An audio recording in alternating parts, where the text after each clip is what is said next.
selamat malam Business Planners. Welcome back di Business Q&A Business ID. Apa kabar semuanya? Semoga dalam keadaan sehat dan bisnisnya berjalan dengan lancar ya. Ketemu lagi kita di sesi Business Q&A di Kamis 31 Oktober 2024 yang hari ini spesial akan ditemani oleh Pak Baskoro Hadi. Teman-teman yang sudah bergabung boleh yuk drop nama dan domisilinya di kolom komentar supaya kita bisa saling kenalan sama teman-teman yang sudah hadir di malam hari ini ya. Sebelum kita mulai, di sini pasti ada business planners yang baru follow Business ID atau baru ikut kegiatan sesi Business Q&A dan belum tahu nih program-program apa saja sih yang disediakan oleh Business ID. Kita kenalan terlebih dahulu yuk. Business ID merupakan platform belajar bisnis dan interaksi langsung dari expert di bidangnya. Teman-teman bisa belajar dengan mengikuti kelas-kelas berbayar kita di aplikasi atau website Business ID. Saat ini kita ada 12 kelas yang mana cukup satu kali investasi aja dan materinya sudah bisa diakses loh seumur hidup tanpa tambahan biaya lainnya. Jadi jangan lupa untuk download aplikasi Business ID di Play Store ataupun App Store secara gratis ya. Teman-teman juga bisa akses video pembelajaran gratis dari sesi Business Forum ya di aplikasi ataupun di websitenya Business ID. Selain itu, Business Planners juga bisa mengikuti pembelajaran gratis lainnya dari Business ID. Kita punya sesi Business Q&A seperti kegiatan kita di malam hari ini yang diadakan 2 kali dalam 1 minggu, di hari Senin bersama Pak Baskoro Hadi dan di hari Rabu bersama Pak Budi Isman di jam yang sama ya teman-teman semuanya, di 19.45 sampai 20.45 malam. Atau teman-teman juga bisa ikut kegiatan sesi Business Forum yang diadakan via Zoom. Teman-teman bisa cek jadwal dari sesi Business Forum di Instagramnya Business ID ya, karena tentunya di dalam sesi Business Forum ini teman-teman bisa belajar bareng expertnya Business ID seperti Pak Budi Isman, Pak Baskoro Hadi, Pak Iskandar Zulkarnain, Pak Paras Nasution, dan masih banyak lainnya untuk sharing juga diskusi dalam bentuk talk show, dan teman-teman bisa diskusi langsung loh sama expertnya Business ID. Teman-teman yang nggak mau ketinggalan juga bisa langsung daftarkan diri untuk ikut sesi Business Forumnya dengan klik link di bio pada menu pada Instagramnya Business ID di menu daftar Business Forum ya. Tentunya Business ID juga punya program offline nih spesial di akhir tahun ini. Kita punya spesial annual event Business ID nih, yaitu Strategic Business Camp. Untuk Anda yang saat ini ingin membuat dan membangun strategic business plan untuk tahun 2025 sampai 5 tahun ke depan, Anda bisa bergabung dalam program ini ya, Strategic Business Camp. Strategic Business Camp ini dikemas dalam bentuk business camp selama 4 hari 3 malam dengan metode intervensi training, coaching, dan mentoring secara mendalam nih. Tentunya program ini tidak hanya belajar ya pada teori, nantinya teman-teman akan secara langsung praktik untuk pembuatan strategic business plan di tahun ini, untuk tahun 2025 ataupun 5 tahun ke depan. Nantinya teman-teman akan belajar dengan ruang lingkup materi seputar market overview, business analysis, future development, strategic pillars, sampai ke financial model. Dan nantinya teman-teman akan didampingi langsung oleh 6 expert Business ID yang dipimpin langsung oleh Pak Budi Isman, lalu ada Pak Baskoro Hadi, Pak Iskandar Zulkarnain, Pak Paras Nasution, lalu ada Bu Evita Hadis juga Pak Taufan Beumbarani. Plusnya lagi dalam program Strategic Business Camp ini teman-teman akan belajar dan praktik ya teman-teman semuanya bareng expertnya Business ID, dan ada sesi mentoring secara langsung. Jadi teman-teman gak cuma belajar, nantinya teman-teman akan semaksimal mungkin dibantu oleh expertnya Business ID selama seharian untuk membuat strategic business plan-nya teman-teman semuanya. Nah teman-teman yang mau cek infonya ataupun mau dapat undangannya ya, karena untuk strategic business camp ini teman-teman harus diundang, teman-teman bisa cek ke Instagramnya Business ID ataupun ke link pada bio Instagramnya Business ID ya. Nanti ada program workshop offline-nya Business ID, teman-teman bisa cek di sana untuk info lebih detail dari strategic business camp ya. Oke, kita undang Pak Bas untuk bergabung terlebih dahulu ya teman-teman semuanya, karena kita udah di 19.49. Kita coba. Oke, kita cek dulu teman-teman yang sudah hadir dari mana aja. Dari kayak Snack Box. Selamat malam Pak Bas. Selamat malam. Kabar Raisa? Alhamdulillah sehat. Gimana kabarnya Pak Bas? Baik sekali. Alhamdulillah. Yes, baru sampai ke atau udah dari kemarin nih dari Surabaya? Dari Surabaya. Saya kemarin nyampe Jakarta malam, jadi semalam yang lalu lah, hampir 24 jam yang lalu. Sekarang jam 8 ya. Kurang. Oke teman-teman semuanya, jadi di hari Senin dan Selasa pada minggu ini, kemarin ya lebih tepatnya, itu ada kegiatan workshop SBM Advance bersama Pak Budi Isman, juga expert-expertnya Business ID nih yang sudah hadir juga, ada Pak Baskoro Hadi, Pak Paras Nasution, Pak Taufan juga nih yang hadir dalam workshop SBM Advance. Jadi sebelum kita mulai sesi Business Q&A malam hari ini, saya mau tahu dulu nih Pak, ada keseruan apa nih Pak dalam workshop SBM Advance kemarin ya, karena kemarin kan total pesertanya hampir 22 ya, 50-an peserta yang hadir, Jadi pasti seru banget ya, banyak banget pertanyaan-pertanyaan teman-teman yang seru. Nah, gimana sih Pak keseruannya? Nanti kita juga sambil bahas juga. Gimana? Ya, seru sekali karena apa namanya pesertanya di atas 50, jadi di menit-menit terakhir ada yang minta hadir sepengetahuan saya dari Pak Budi dan Mbak Amel. Jadi pesertanya lebih dari 50 akhirnya dan ramai sekali. Um, Acara itu sendiri juga rupanya untuk teman-teman di bagian timur ini juga antusiasmenya tinggi sekali gitu ya. Jadi mereka karena itu diadakannya di Surabaya, mereka jadi jauh lebih dimudahkan gitu ya, nggak perlu harus ke Jakarta dan juga tentunya terakhir pas di Jogja. Ya, jadi seputar Surabaya di Jawa Timur itu rupanya banyak yang apa namanya menunggu ya untuk ikutan di SBM ya, Strategic Business Map ini yang benar-benar menjadi fundamental bisnis ya. Jadi dari situ pun apa namanya eh, dari sisi jumlah perusahaan yang ikut juga lumayan banyak gitu kan. Ya, jadi tidak hanya anggotanya, orangnya, tapi juga jumlah perusahaannya dan juga dari jenis usahanya juga jauh lebih bervariatif juga. Itu sih. Yes, oke Pak. Jadi seru banget ya teman-teman semuanya workshop SBM Advance kemarin ini, dan teman-teman semuanya yang ketinggalan nih sesi workshop SBM Advance di Surabaya ataupun di Jakarta kemarin, kita masih akan buka sesi workshop SBM Advance. Tapi tentunya kita masih butuh penyelesaian waktu lagi. Jadi teman-teman semuanya ditunggu aja jadwal lainnya terkait workshop SBM Advance. Karena kita masih punya 2 program lagi ya teman-teman semuanya. Kita punya annual event Business ID yaitu Strategi Business Camp, juga workshop Value Creation Advance nih di akhir tahun. Jadi teman-teman semuanya yang mau ikut, mau cek kegiatan bisa langsung cek di link pada bio Instagramnya Business ID ya, di workshop offline Business ID. Oke Pak, kita sudah di 1952 ya, tentunya udah banyak yang bergabung juga di malam hari ini, dan Pak Bas sudah nyiapin insight menarik nih seputar playing field samar, arah bisnis jadi samar. Nah teman-teman semuanya, gimana sih playing field ini akan mempengaruhi arah bisnisnya teman-teman semuanya? Nanti akan dibahas lebih lanjut sama Pak Bas. Tentunya teman-teman boleh disimak dulu insight dari Pak Bas sambil nanti disiapin juga pertanyaan-pertanyaan untuk diskusi. Teman-teman boleh disiapin pertanyaannya, atau udah punya pertanyaan boleh drop pertanyaannya di box Q&A ataupun di kolom komentar ya nantinya, ataupun dari sekarang juga boleh. Kita akan buka dulu dengan sesi sharingnya. Silakan Pak.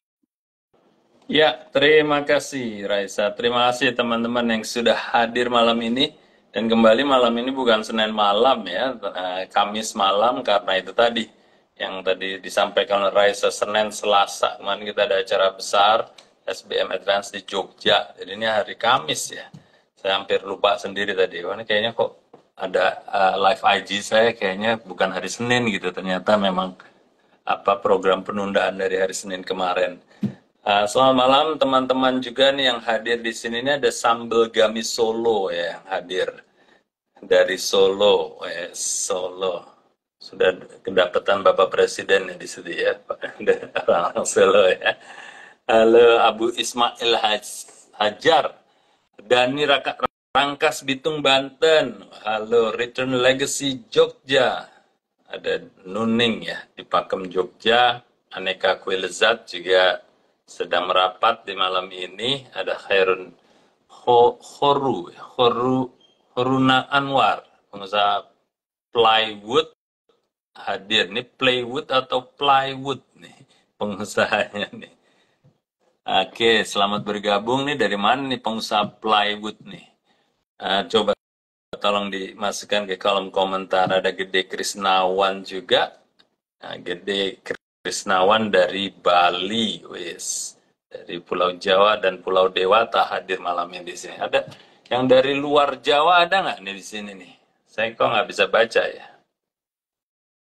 Belum hadir ya dari luar Jawa nih.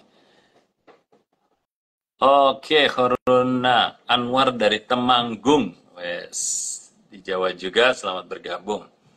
Oke, sembari kita nunggu teman-teman dari luar pulau gitu ya, dari Sabang dan Merauke sampai Merauke, kita tunggu, kita buka aja ya. Jadi topik yang kita pilih malam ini adalah background-nya kita pilih, kenapa? Karena pertama, kita sudah mendekati akhir tahun, yang mana kita harus bersiap-siap masuk ke tahun 2025, sorry.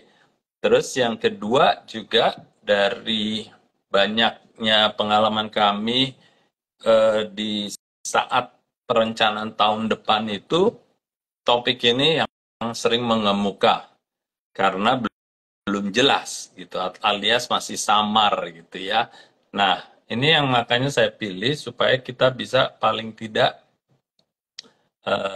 refresh lagi gitu ya, buat checklist lagi nih apa sih yang dimaksud dengan playing field saya gitu kan, kok masih samar atau belum jelas, sehingga itu harus diperjelaskan gitu ya. Nah, jadi akhirnya kalau kita sudah jelas, akhirnya perencanaannya itu juga punya elemen yang jauh lebih mendukung untuk membuat sebuah annual business plan atau perencanaan tahunan 2025 yang jauh lebih solid gitu ya. Nah, oleh karena kenapa saya pilih topik malam ini, yaitu playing field samar, arah bisnis jadinya juga samar gitu kan. Nah, jadi kembali ini adalah bagian dari modul di SBM yang diajarkan oleh Pak Budisman. Ya, saya ingin mengangkat di sini tentunya bukan untuk membahas apa saja yang ada di playing field itu, tapi paling nggak ngasih gambaran gitu ya, apa saja yang dimaksud dengan playing field itu. Sehingga nanti teman-teman kalau sudah istilahnya sadar akan kekurangannya atau sadar akan kesamarannya di area ini, paling tidak sudah bisa mulai belajar dan mempersiapkan ini. Ya, belajar kita ada di e-course, jadi itu bisa teman-teman lihat ya sebagai referensi untuk pendalaman dari apa yang akan kita bicarakan malam ini gitu kan. Nah, terus yang kedua, apa yang tadi juga ada yang bertanya ya sambil Gami Solo ya, kapan nih hadir di Jogja? Nah, saya belum tahu jadwalnya SBN tahun depan ya, karena yang kemarin di Surabaya itu adalah terakhir untuk tahun 2024. Nah, nanti bisa kembali dicek aja ya sambil Gami Solo, SBM Jogja, ini SBM yang akan diadakan di Jogja, kapan nih tahun depannya gitu ya. Tapi yang pasti kita akan berkeliling ya, modul-modul workshop dari Business ID akan keliling seperti juga yang kita lakukan tahun ini. Jadi nggak semuanya hanya di Jakarta, tapi ada setidaknya di 3 kota gitu ya. Oke, kita bicara soal playing field samar, arah bisnis jadi samar, gitu kan? Nah, sekarang apa sih yang dimaksudkan dengan playing field samar itu? Kan ada beberapa komponen ya, yang seperti kita sudah dijelaskan dan oleh Pak Budisman ya, pada tanggal 12 Oktober lalu pun Pak Budi buat apa namanya live ya, itu juga membahas soal playing field yang harus kita perjelas, karena yang namanya playing field ini dudukannya adalah yang pertama dalam kita melihat bisnis kita secara keseluruhan ya. Jadi di situ kalau kita bicara ada playing field, ada market landscape, ada operational profitability gitu kan ya. Nah, tapi ini dari 3 hal saya ingin bicara di yang hal pertama ini, karena di hal pertama ini pun banyak hal-hal yang harus kita buat jelas, harus kita buat tidak samar gitu ya. Nah, apakah itu? Mari kita bahas satu persatu ya. Jadi yang pertama tentunya dalam playing field itu, what problem are you trying to solve? Gitu. Jadi intinya adalah apa sih yang masalah di luar sana yang ingin kita selesaikan atau kita carikan solusinya buat customer kita. Nah, jadi kita bicara customer kita nih ya, jadi bukan yang kita rasakan, tapi yang benar-benar kita ketahui problem apa yang ada di pasaran sana, di kacamata konsumen yang mau kita bantu kasih penyelesaiannya atau kita pingin kasih solusinya. Nah, ini kebanyakan sekali lagi kita sering tidak terlalu jelas ya. Karena yang namanya problem itu kadang-kadang kita nggak mendefinisikannya dengan jelas gitu, alias dari kacamata konsumen kita nggak jelas gitu, kita memberi mereka apa. Ya, jadi kalau dalam bahasa kerennya itu kan kategori gitu ya. Kita nih seumpamanya di kuliner, kita ambil satu contoh aja ya, di kuliner ayam goreng gitu ya. Ayam goreng saja yang sudah kita anggap fokus, tapi bisa jadi ayam goreng itu bisa dipecah-pecah menjadi berapa kategori. Dan kategorinya itu bisa jadi bisa ayam goreng apa namanya crispy gitu ya, kalau yang saya tahu bahasanya. Ayam goreng apa namanya tradisional gitu ya, atau ayam goreng crispy pedas, atau ayam goreng tradisional pedas, atau ayam goreng yang dikukus juga, dan seterusnya dan seterusnya. Nah, bayangkan saja di kategori ayam goreng saja bisa dipecahkan ke beberapa subkategori atau beberapa pecahan gitu ya. Nah, itu yang perlu kita perjelas, kan? Dan sama halnya juga saat kita mungkin jualan sabun, yang sering kami beri contoh di Bisnis ID, Pak Budi, saya, dan para panel expert lainnya, selalu mengingatkan, sabun aja itu berevolusi gitu ya kategorinya ya, dari hanya sabun untuk keseluruhan badan, bisa jadi untuk sabun untuk muka, sabun untuk kepala yang namanya shampoo, sabun untuk tangan, dan seterusnya dan seterusnya. Dan di masing-masing subkategori itu tadi, kita jadi tahu gitu loh, bahwa ternyata berevolusi juga.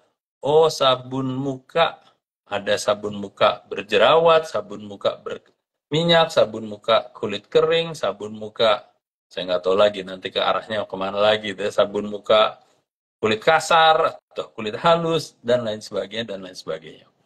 Nah, jadi kembali, yang pertama ini kita harus benar-benar perjelas kita di kategori mana. Ya, jadi kalau teman-teman di bisnis apapun, di industri apapun, pastikan jelas kita memberi solusi di kategori apa.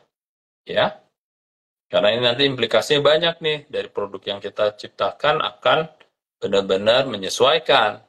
Dari sisi komunikasinya akan menyesuaikan juga gitu kan, kita ngomongnya ayam goreng saja atau kita ngomongnya ayam goreng pedas, dan seterusnya dan seterusnya ya. Nah, jadi itu perlu teman-teman perhatikan ya, what problem are you trying to solve, yang pertama. Yang kedua adalah who has the problem kan ya, who has the problem, yang kita sering dengar dari Pak Budi juga, ini sebenarnya siapa target market kita. Jadi nggak bisa seluruh orang yang bernafas di dunia ini kan yang akan kita targetin, benar nggak? Jadi kalau tadi satu sudah jelas ya, kita mau jualan sabun muka untuk kulit berminyak, berarti target market kita yang punya masalah itu kan, begitu ya. Jadi bukan semua orang, yang pertama mungkin tidak pakai sabun muka, yang kedua mungkin sabun muka tapi yang berjerawat, berarti mereka itu bukan target market kita, walaupun kalau kita lihat ya mereka pemakai sabun gitu ya. Nah, kalau kita tahu siapa yang punya problem ini, itu kembali lagi akan semakin jelas. Pertanyaannya adalah, apakah itu sudah jelas buat teman-teman sekalian, siapa sih sebenarnya target marketnya teman-teman sekalian? Coba direnungkan ya, dilihat fakta dan datanya selama ini, siapa kira-kira pengguna yang sudah memakai produk kita. Dan itu bisa jadi awal dari identifikasi siapa sebenarnya target market kita, gitu kan ya. Nah, itu yang kedua. Lalu yang ketiga, what is the solution? Nah, kalau kita udah tahu kita mau nargetin kebutuhan masalah kebersihan, masalah muka yang berminyak, kita sudah tahu siapa saja yang punya masalah itu, lalu kita kan sudah bisa jadi memformulasikan atau mendesain produk atau jasa kita yang sesuai dengan kedua faktor pertama tadi. Ya, kalau seandainya kita menargetkan bahwa kita yang berkulit yang berminyak dan targetnya adalah wanita yang suka beraktivitas berlebihan, ya kita akan buatkan produk yang sesuai untuk itu. Apakah itu sabun, dan sabunnya bisa jadi sabun yang cair atau sabun yang batangan atau sabun yang spray dan lain sebagainya. Jadi setidaknya itu kita jelas gitu ya. Produk yang akan kita kembangkan atau jasa yang akan kita kembangkan itu nanti benar-benar terarah. Oke? Itu udah ketiga ya tadi. Lalu yang keempat apa? How big is the problem? Nah, kadang-kadang teman-teman itu tidak terlalu tahu sebenarnya besarnya kategori ini atau besarnya masalah ini di dunia luar ini seperti apa itu. Kadang-kadang kalau kita tidak tahu, kita suka merasa bahwa wah, kita sudah mentok gitu ya. Padahal pasarnya 1 triliun, kita baru jualan 100 juta, merasa bahwa oh, pasarnya udah mentok gitu. Jadi pertanyaan besarnya adalah buat teman-teman untuk memahami seberapa besar pasarnya. Pasar apa?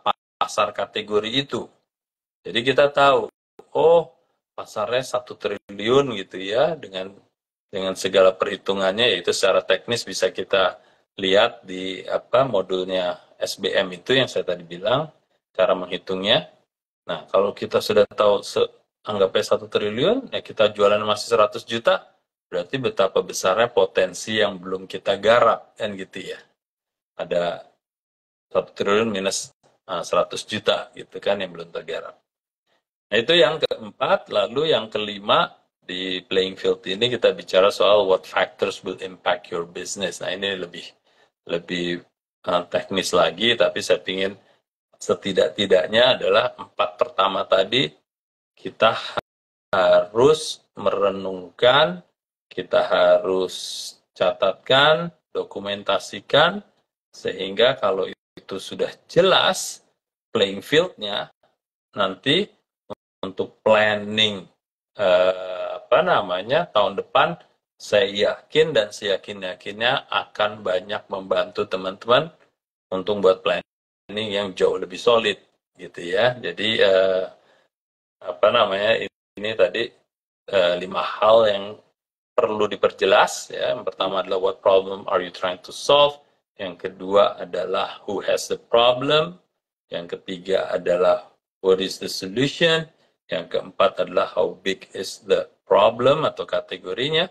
Lalu yang kelima adalah what factors will impact the business. Ya, saya nggak terlalu banyak bahas nomor 5, tapi paling tidak 4 pertama seputar playing field ini harus diperjelas. Nah, coba kita bahas di sini. Kalau ada teman-teman kira-kira yang tidak jelas, mohon ditanyakan ya, masukkan di komen. Dan kalau nanti perlu penjelasan lebih lanjut, tentunya bisa lihat di e-course-nya SBM. Mungkin di situ dulu, Raisa.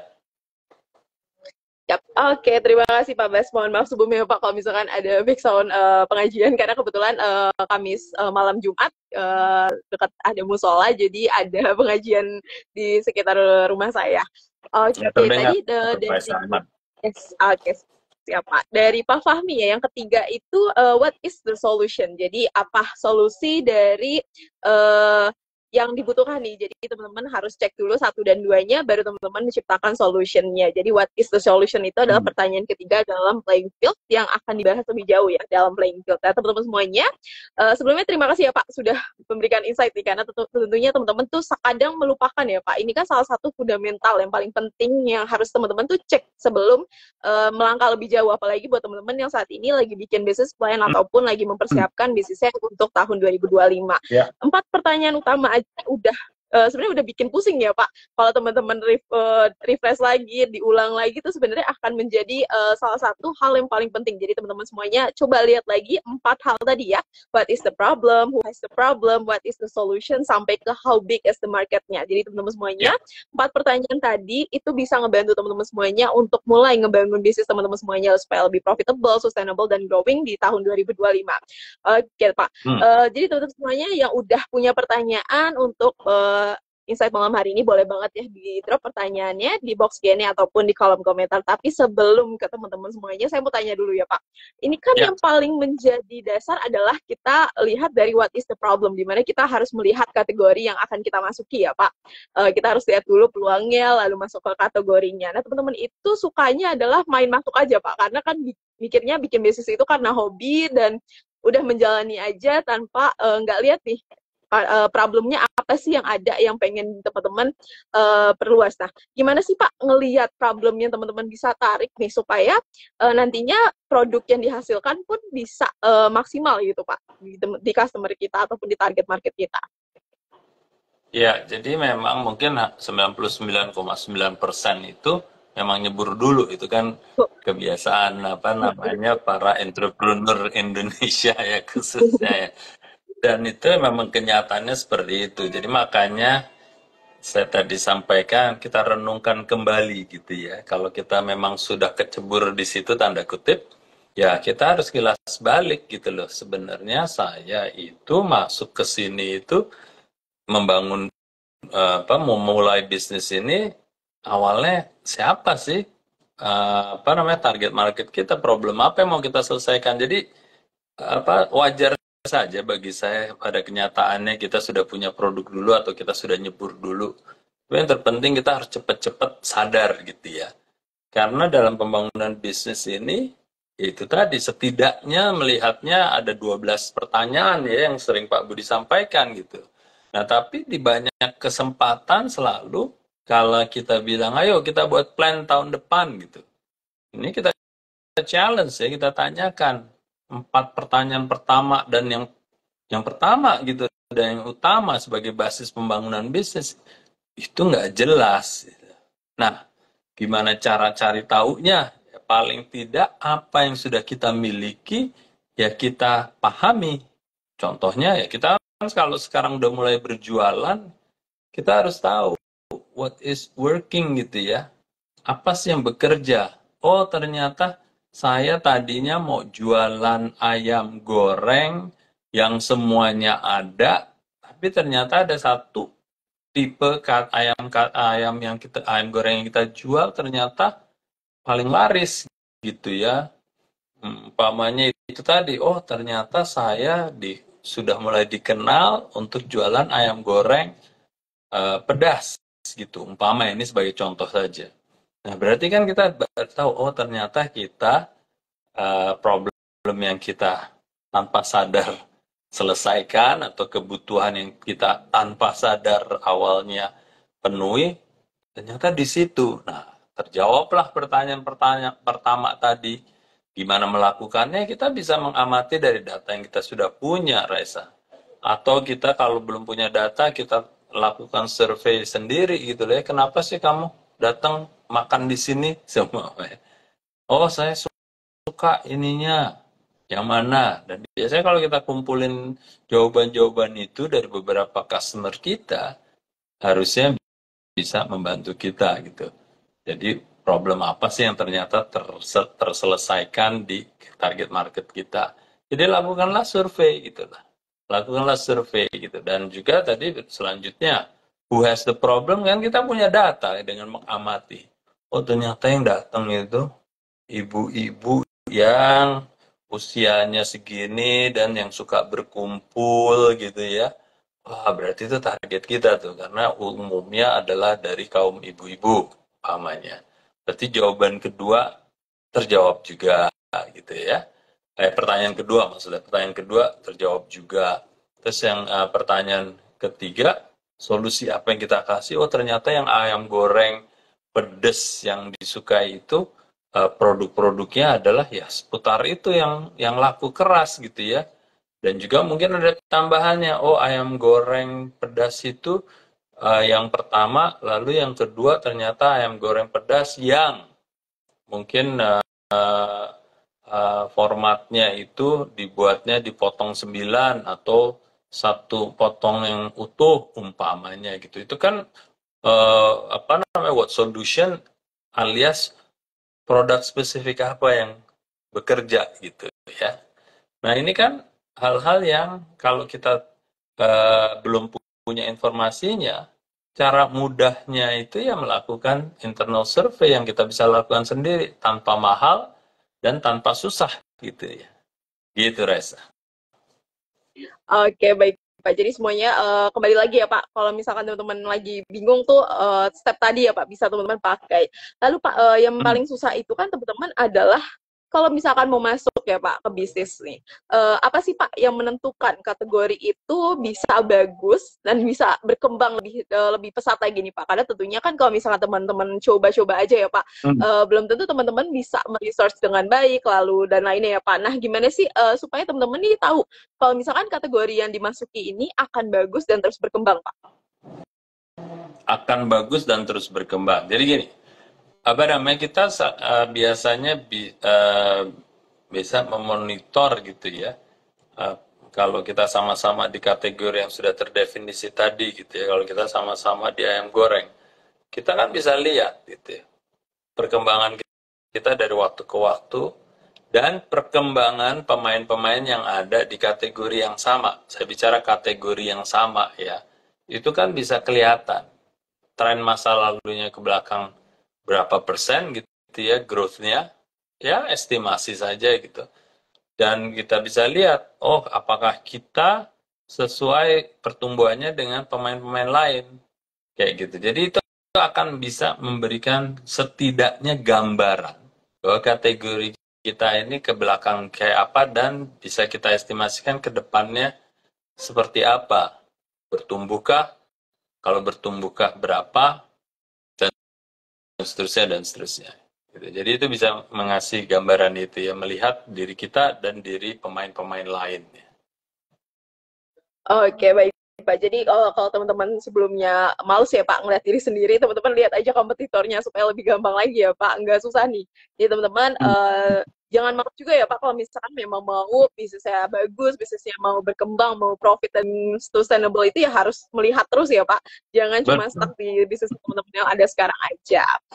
betul Oke, sekali. lalu Pak, tadi kan kita udah bahas yang pertama ya Pak, what is the problemnya nih. Lalu kita lanjut ke who has the problem. Nah, sebenarnya kan menentukan target marketnya ini tuh teman-teman tuh masih yang ngambang gitu ya Pak. Gimana sih menentukannya? Karena tentunya kadang siapa aja pun menurut mereka bisa menjadi marketnya mereka. Nah, kalau Ya, misalkan teman-teman nih Pak yang mau cari target mereka itu seperti apa sih Pak caranya yang paling gampang? ya. Jadi kembali kalau kita tidak punya data yang eh, kita anggap besar, ya kita bisa gunakan kembali data-data kita sendiri. Jadi saya pernah cerita waktu itu ya, sebelum kita apa namanya kita pikir kita tidak tahu, ternyata setelah saya tanyakan customer base-nya sekarang berapa sih? Oh, berapa ya? Ternyata sudah dicatat tapi tidak di apa namanya dihitung gitu. Yang saya pernah kasih contoh itu adalah ada sebuah bisnis yang ternyata dia sudah punya 4.000 customer base-nya. Kan sudah cukup besar gitu ya. 4.000 itu. Hanya masalahnya ternyata sebelum ditanyakan tidak pernah dihitung 4.000 itu. Oh, ternyata setelah dihitung baru tahu 4.000. Dan dari 4.000 ini tentunya ada 4.000 data paling tidak yang bisa kita gali ya. Nah, dari 40.000 data itu sebelum kita gali, kita lihat aja profilnya. Oh, nih berapa persen yang wanita, berapa persen yang pria, berapa persen yang mungkin belinya sekali dalam sebulan, berapa persen yang belinya lebih dari sekali dalam 1 bulan, belinya berapa, belinya yang mana. Kan harusnya bisa kita dapati data itu gitu ya. Lain cerita kalau memang kita belum dapat, setidaknya zaman sekarang yang tercatat kan ada WA-nya kah, atau HP-nya kah, Dan itu kita bisa gali akhirnya siapakah mereka ini, gitu ya. Nah, zaman sekarang itu akan lebih mudah. Sebenarnya pertanyaan besarnya adalah apakah kita sudah lakukan itu atau belum sih, ketimbang datanya atau ada atau tidak gitu. Oke, baik Pak. Jadi teman-teman yang sebenarnya udah nyemplung tuh sebenarnya adalah keuntungan sendiri ya Pak buat teman-teman semuanya karena udah punya datanya. Jadi teman-teman semuanya yang udah ada bisnisnya yang saat ini udah berkembang, udah banyak datanya itu dipakai lagi aja ya Pak supaya teman-teman bisa Ya. lihat nih seberapa besar lagi target marketnya teman-teman semuanya. Oke, baik Pak. Lalu kan how big is the market ya Pak? Ya. What is the solution dulu terlebih dahulu ya. Ketiga dulu. What is the solution ya? Jadi teman-teman itu kan kadang-kadang lebih banyak udah ya Pak ngambil aja yang ada gitu ya, yang viral-viral aja diambil supaya itu jadi produk ataupun jasa mereka dan suka lupa nih Pak menambahkan USP ataupun keunikan dalam bisnisnya sendiri supaya beda dari yang lain dan target marketnya masuk Ya. ke bisnisnya ya Pak, ke produk atau jasa. Nah, gimana nih Pak buat teman-teman semuanya bisa mengembangkan solusi dari produk atau jasanya ini supaya lebih baik lagi Pak atau menambahkan USP-nya seperti apa atau yang lebih baik lagi gimana tuh Pak? Ya, ini juga pengalaman nyata ya dari teman-teman yang kita bantu. Jadi ada satu bisnis apa namanya kuliner lagi lah, enggak. Dan ternyata setelah digali datanya, apa namanya, ada dua kelompok rasa yang dihadirkan dan kita jadi tahu, oh ternyata target market saya dari data penjualan yang bersifat manis-manis itu jauh lebih tinggi. Jauh lebih tinggi dan yang menjadi utama ketimbang dari yang rasanya asin. Jadi anggap aja kita jualan makanan yang manis dan makanan yang asin. Nah, dari situ kan kita tahu, oh ternyata solusi kita yang kita berikan dua alternatif itu kita jadi tahu target market kita itu lebih suka yang manis-manis ketimbang yang asin-asin. Jadi ini juga akan bisa membantu kita. Oh, ke depannya kita sudah punya basis dan dikenal makanan kita diminati yang manis-manis. Kedepannya kita bisa kalau mau berinovasi atau berenovasi atau mau memperbaiki produk kita yang sekarang ya yang manis-manis utamanya, yang asin-asin nggak bisa terlalu kita harapkan gitu kalau masih mau di keep atau masih mau kita jualan yang asin-asin ya udahlah nggak bisa kita harapkan pendapatan yang jauh lebih besar gitu kan ya. Nah tapi dengan data seperti itu aja sebagai contoh akhirnya itu kita bisa mengarahkan gitu loh bisnis kita ini kita akan memberikan solusinya pokoknya yang manis-manis dulu ketimbang yang asin-asin itu salah satu contohnya sih. Oke, baik terima kasih Pak Bas. Nah, ini ada pertanyaan ya Pak dari Pak Arif Sungkar nih Pak di kolom komentar. Kalau contoh DNA produk yang bagus itu bagaimana Pak? Ini contoh apa DNA tadi sorry? DNA produk yang bagus bagaimana? Contoh DNA yang bagus. Jadi ini sebenarnya kalau kita bicara soal DNA itu lebih ke arah brand DNA ya. Brand kita mau dikenal seperti apa. Jadi DNA ciri-cirinya brand ini tuh apa. Ya kalau produk DNA harusnya itu menjadi turunan dari brand DNA yang kita bangun. Gitu ya. Ya, jadi produk itu seperti yang kita sudah pelajari di value creation dan teman-teman sering dengar saya bicara soal value. Value itu kalau kita sudah dapatkan diturunkan ke brand dan diaktifasi di marketingnya, akhirnya kita jelas brand itu seperti apa. Nah, kalau kita sudah punya value dan brandnya seperti apa, nanti biasanya produk itu yang akan disesuaikan atau menyesuaikan terhadap brand DNA-nya itu. Ya, jadi contoh kita ambil mungkin apa ya yang enak kita ambil ya. uh, anggap aja brand yang sudah sangat terkenal, Coca-Cola lah ya. Saya bicara ini nggak ada urusannya soal sabotase ya, ini hanya pembelajaran bisnis ya. Nah, kalau kita mengenal yang namanya brand Coca-Cola itu, value-nya adalah soal happiness, celebration, soal keriaan dan juga selebrasi gitu ya. Nah, jadi produk itu harus bisa disesuaikan untuk mendukung itu.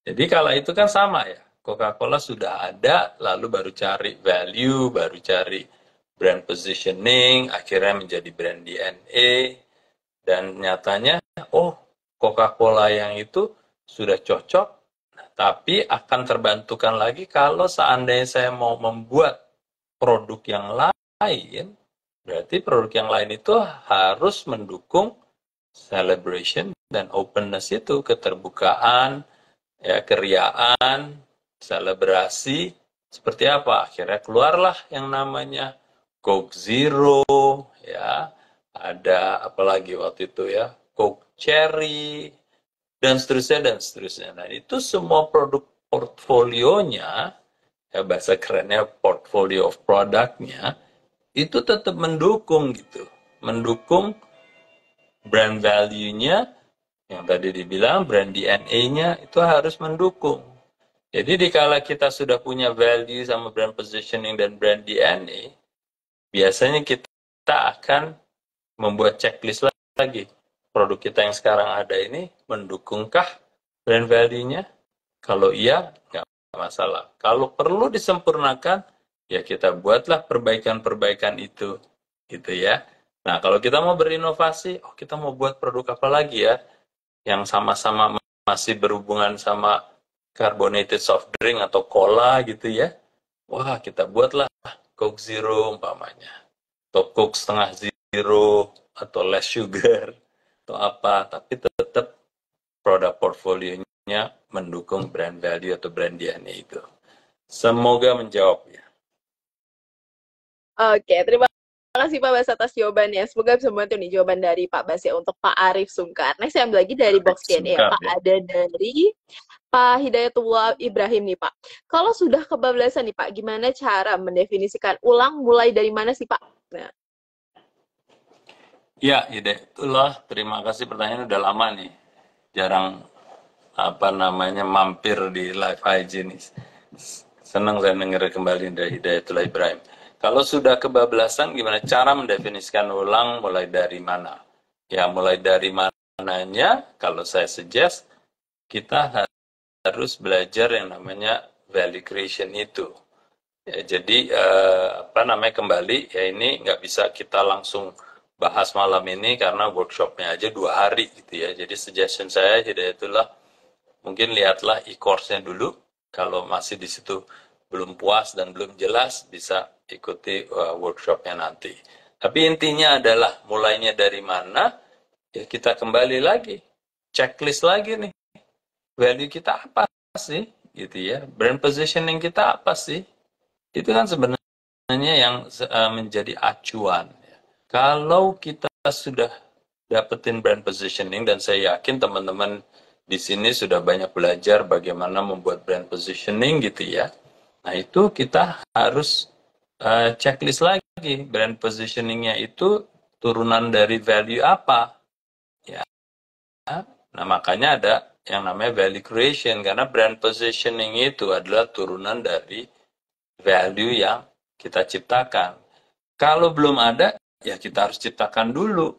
Sehingga brand positioning-nya adalah turunan benarnya dari value itu, sehingga nanti produk-produknya itu tadi, adakah celah untuk diperbaiki, atau adakah celah untuk nambah produk yang juga sesuai dengan value-nya, atau ekstrimnya yang jarang terjadi adalah produknya diganti. Gitu. Jadi sebagai pengaitnya tentunya adalah value dan brand positioning-nya itu. Kalau belum punya, kita mulai dari situ dulu. Gitu Hidayat. Itulah. Oke, Oke, baik. Terima kasih Pak Bas atas jawabannya. Semoga bisa membantu nih jawaban dari Pak Bas ya untuk Pak Hidayatullah Ibrahim. Nah, teman-teman semuanya yang masih punya pertanyaan, boleh banget ya drop pertanyaannya di box Q&A. Atau tadi apa aja yang kurang, misalkan dari teman-teman pertanyaan-pertanyaan tadi seputar playing field yang masih kurang, teman-teman masih boleh banget bertanya, boleh banget minta penjelasan lebih lanjut lagi dari Pak Bas, karena kita masih punya banyak waktu buat teman-teman semuanya diskusi, juga tanya jawab bareng Pak Bas ya. Oke Pak, sebelum ke business planners lagi ya Pak. Tentunya kan playing field ini bisa ya Pak kita implementasikan lebih baik lagi ke bisnis plan kita. Nah, gimana nih Pak cara pengimplementasiannya? Dan gimana sih menaruh-naruhnya nih Pak? Empat pertanyaan utama tadi nih dari playing field ke bisnis plan yang kita akan buat. Ya, eh, ya itu kenapa alasannya yang namanya playing fields dan 4 pertanyaan pertama ini menjadi pertama, bukan di akhir. Itu kan menunjukkan bahwa ini akan menjadi fundamental kita.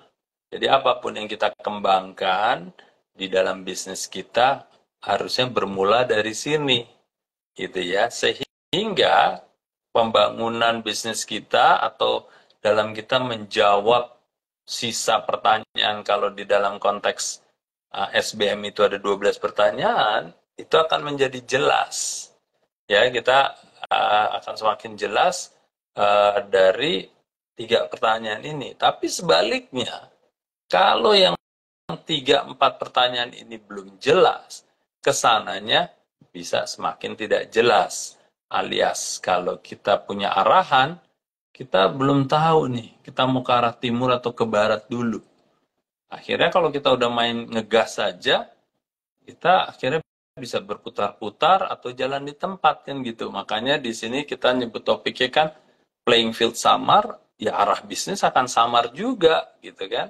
Nah, jadi sebelum kita mengimplementasikan hal-hal yang lain dalam bisnis, 4 pertama ini harus diperjelas. Kalau belum tahu, ya harus dibuat sebelum diperjelas. Kalau sudah dibuat tapi nggak jelas, ya harus diperjelas kan gitu. Oke, betul banget ya Pak. Jadi teman-teman semuanya yang lagi bikin bisnis plan itu kan awalnya adalah teman-teman harus mengecek kembali ya Pak bisnisnya teman-teman sendiri. Harus tahu nih keadaan bisnisnya teman-teman semua Ya. itu seperti apa. Jadi 4 ya Pak, 4 pertanyaan dari playing field ini tuh bisa ngebantu teman-teman semuanya untuk kembali melihat kondisi bisnisnya teman-teman saat ini tuh seperti apa. Jadi teman-teman perlu banget coba pakai 4 pertanyaan dari playing field ini supaya teman-teman bisa lebih jelas lagi ya saat membuat business plan ataupun teman-teman lagi bikin rencana untuk tahun 2025. Jadi lebih jelas dan teman-teman akan lebih terbantu lagi nih untuk membuat strategi-strategi di tahun kedepannya. Oke, baik Pak. Saya mau ambil pertanyaan lagi dari box Q&A. Ada dari Kanganan aja nih Pak di kolom box Q&A. Ketika ada brand lain nih yang mulai memirip-miripkan dengan value yang kita buat nih Pak, atau yang kita bangun selama ini, sebaiknya kita bagaimana Pak? Oke, Kang Anan aja, wes. Kang Anan, apa kabarnya nih? Wong Palembang nih, Wong Kitu. Ya, jadi pertanyaannya ketika ada brand lain yang mulai mirip-miripkan dengan value yang kita bangun selama ini, sebaiknya gimana? Sebaiknya kita bersyukur, alhamdulillah, puji Tuhan, bahwa ternyata value kita ini cukup bekerja gitu ya. Dan kalau kita ada apa namanya, itu sudah terjadi, kalau saya sih pengalaman sih bangga banget gitu ya. Itu memvalidasi bahwa value kita ini benar-benar mendisrupsi pasar lah kalau zaman sekarang kan gitu. Dan kalau saya sih nggak akan terlalu khawatir karena orientasi saya dalam berkompetisi itu akan semakin semangat untuk membuat yang lebih baik lagi atau mengaktifasi value ini dengan lebih aktif lagi. Karena saya sering sampaikan, mungkin Kang Andan juga ingat ya pada saat di Value Creation Workshop dan saya selalu bilang ya, yang namanya pionir itu daya tancapnya di benaknya konsumen itu udah paling terdalam gitu. Tapi dengan catatan itu nancep value-nya. Untuk buat nancep ya kita harus mengaktifasi. Mengaktifasinya juga dengan dosis yang tepat. Jadi tidak cukup kalau kita buat value, kita nggak aktivasi atau kita aktivasi di bawah dosisnya sehingga akhirnya tidak nancep dan ada pemain lain yang mengambil alih dan berterima kasih kepada Kang Anan gitu ya. Dia yang akan mengeksekusi dan mengaktivasinya dengan dosis yang tepat dan bahkan lebih kuat. Akhirnya dia yang di persepsi konsumennya itu menjadi pelopornya, bukan kita.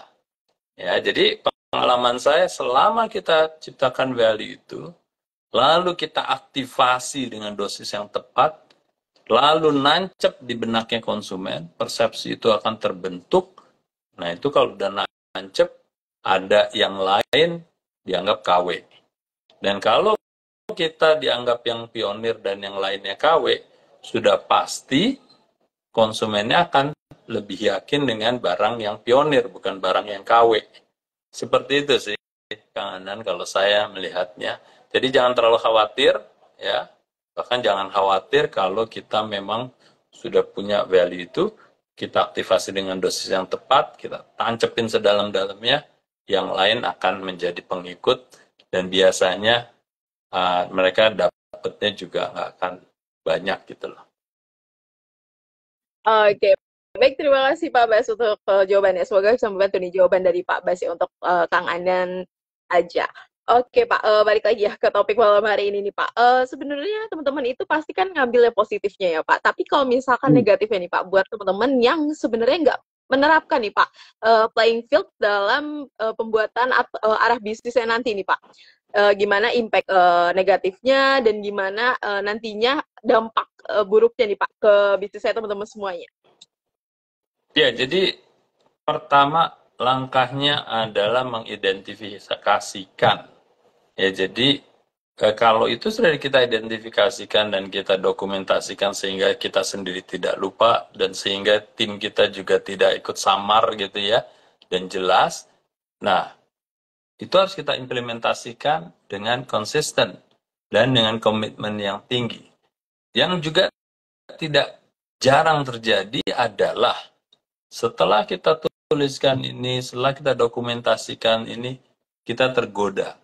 Tergodanya apa? Yang tadinya kita udah clear bahwa target market kita adalah wanita berjiwa muda, usia 25 tahun sampai 60 tahun gitu ya. Ternyata besok-besok tuh ada godaan gitu ya. Wah, saya pengen ke pria gitu kan. Godaan itu, nah itu kan sudah ya kesannya kayaknya cuma geser dari wanita ke pria. Itu kasusnya berat tuh dalam artian itu. Karena kembali lagi, bicara dengan hanya fokus ke wanita yang berjiwa muda dengan pria yang berjiwa muda bisa jadi 2 kali effort, 2 kali pusingnya, 2 kali biayanya, dan seterusnya. Dan produk yang kita desain juga menjadi 2 kali lebih banyak. Nah, jadi intinya adalah dikala kita sudah commit, kita sudah jelaskan, kita harus konsisten. Ya, kita harus konsisten untuk benar-benar nargetinnya ya wanita muda, wanita berjiwa muda usia 25 sampai 60 tahun, itu aja terus didonder. Seperti itu, Price. Oke, baik, terima kasih Pak Bas. Jadi sebelum kita kan sudah sampai nih Pak di penghujung dari sesi bisnis Q&A di malam hari ini. Nah, sebelum kita tutup Pak, mungkin ada nggak nih Pak success story dari teman-teman semuanya yang udah coba bangun bisnis, bangun plan bisnisnya nih Pak, yang terus-terus berlanjut setiap tahunnya menggunakan playing field dari SBM ini Pak. Dan tentunya mungkin ada nggak Pak struggle dari teman-teman yang kita dampingi, gimana sih struggle mereka dalam menggunakan playing field ini dalam menciptakan arah bisnis ataupun membangun bisnis plan ataupun saat mengecek bisnisnya nih Pak?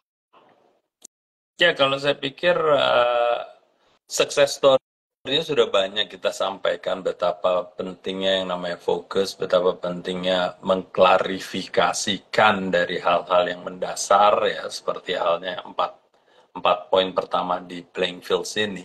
Saya ingin justru membalikannya pada kalau berdasarkan pengalaman ini tidak terjadi. Jadi tanda kutip ancamannya atau resiko besarnya kalau 4 ini tidak jelas, sudah pasti arah bisnisnya tidak jelas.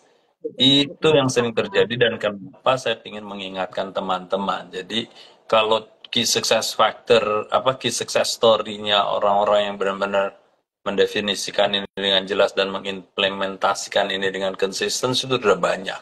Tapi yang juga tidak kalah banyaknya adalah yang samar-samar ini gitu loh. Yang samar-samar ini ya. Sederhananya pokoknya arahnya menjadi tidak jelas aja. Nah, kalau arah udah tidak jelas, lupakanlah itu yang namanya kita mau membangun bisnis yang profitable, growing, dan sustainable. Itu sih apa namanya mungkin catatan buat teman-teman di sini gitu. Oke, baik Pak. Jadi selain teman-teman kurang samar ya Pak, teman-teman juga ada yang tipikalnya adalah cuman ngambil beberapa pertanyaan ya Pak. Misalnya who has the problemnya aja, atau how big is the marketnya aja, dan yang lainnya ini ketinggalan. Jadi teman-teman nggak secara utuh melihatnya, nggak secara jelas lagi melihatnya, dan otomatis ya disamar ya Pak. Jadi teman-teman itu butuh melihatnya itu secara keseluruhan ya Pak. Jangan cuma dari 2 pertanyaan aja ataupun dari 1 pertanyaan aja, karena tentunya 4 pertanyaan ini bisa menjadi salah satu haluan ya Pak, salah satu yang menjadi kesadaran nih buat teman-teman semuanya dalam membangun bisnis, dalam melihat arah bisnis yang lebih jelas lagi dan nggak samar lagi. Oke, baik, terima kasih banyak Pak Bas sudah memberikan insight-nya pada malam hari ini. Tapi sebelum kita tutup Pak, harusnya ada pesan penutup nih buat teman-teman semuanya supaya semangat nih Pak melihat playing field-nya di akhir tahun ini, nggak males-malesan nih Pak, supaya nantinya arah bisnisnya di tahun 2025 itu jelas terarah, bisa langsung diaplikasikan dengan baik juga di bisnis saya teman-teman semuanya. Ya, jadi satu pesan penutup saya malam ini ya buat teman-teman. Terima kasih dulu nih sudah hadir malam ini. Terima kasih juga tetap bersemangat ya untuk hadir di sini dan berpikir bahwa kita masih punya kesempatan tahun depan ini dan kita bisa menggarapnya kalau kita punya planning yang baik gitu ya. Dan dari tahun ke tahun ya paling tidak sejak bisnis ID berdiri itu selalu kita mengingatkan betapa pentingnya planning. Dan ini kita tidak hanya bicara planning, kalau nggak fail to plan jadi plan to fail kan gitu ya, yang sering kita dengar istilahnya, itu benar sekali. Tapi dalam planning itu kita juga sharing nih di sini bahwa banyak blind spot yang dialami oleh teman-teman sepenanggungan kita di entrepreneur, bahwa ada hal nih yang seperti playing field yang masih samar. Dan cepatlah teman-teman tidak hanya membuat planning, tapi juga menghilangkan segala bentuk blind spot, sehingga kembali lagi planning itu menjadi akan lebih solid. Kita masih punya waktu 2 bulan, ya besok baru mulai tanggal 1 November, jadi persis malam ini kita tidur, kita masih punya 2 bulan untuk buat planning yang jauh lebih solid untuk tahun 2025. Oke, baik, terima kasih Pak Bas. Jadi teman-teman semuanya masih punya waktu ya 2 bulan lagi nih untuk teman-teman siapin lagi, cek lagi kondisi bisnisnya untuk persiapan tahun 2025, dan tentunya teman-teman harus cek lagi kesehatan bisnisnya pakai playing field ya.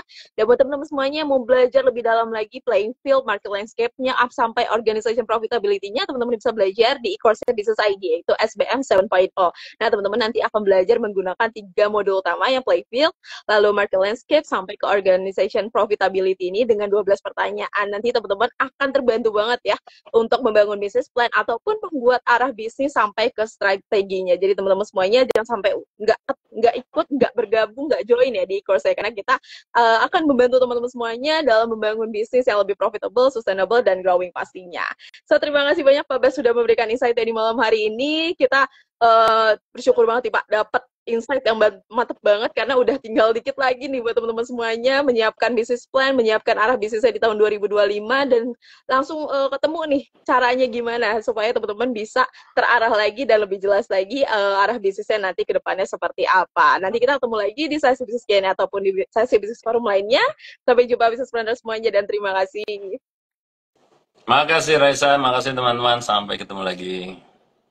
Terima kasih Pak Bas. Terima kasih Business Planner sudah bergabung juga di sesi bisnis Q&A malam hari ini. Kita tutup dulu sesi bisnis Q&A di malam hari ini. Kita ketemu lagi di sesi bisnis Q&A lainnya. Selamat malam dan selamat beristirahat.